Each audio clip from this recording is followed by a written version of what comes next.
ઉનાળાની ઋતુમાં વારંવાર તરસ લાગે છે। શરીરને હાઇડ્રેટ રાખવા માટે પાણી પીવું ખૂબ જ જરૂરી છે, પરંતુ જો તમે વધુ પડતું પાણી પીતા હો તો તેનાથી ઘણી સમસ્યાઓ થઈ શકે છે।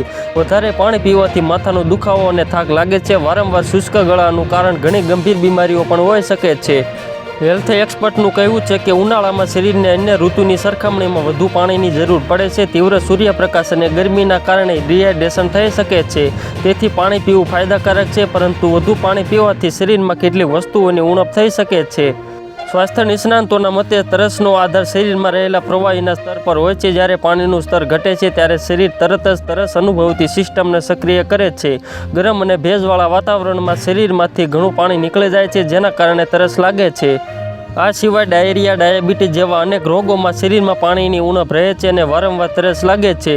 કેટલીક વસ્તુઓના અભાવના કારણે ગળું વારંવાર શુષ્ક થવા લાગે છે, તેને અવગણવાને બદલે ડૉક્ટર પાસે જવું જોઈએ। તો મિત્રો, હાલ માટે એટલું જ। ફ્રી મળીએ નવી અપડેટ નવા સમાચાર સાથે। તે પહેલાં ખાસ કરીને વિડીયોને એક લાઇક અને RTV ગુજરાતી ન્યૂઝ યુટ્યુબ ચેનલને ખાસ કરીને સબસ્ક્રાઈબ કરવાનું ભૂલતા નહીં મિત્રો।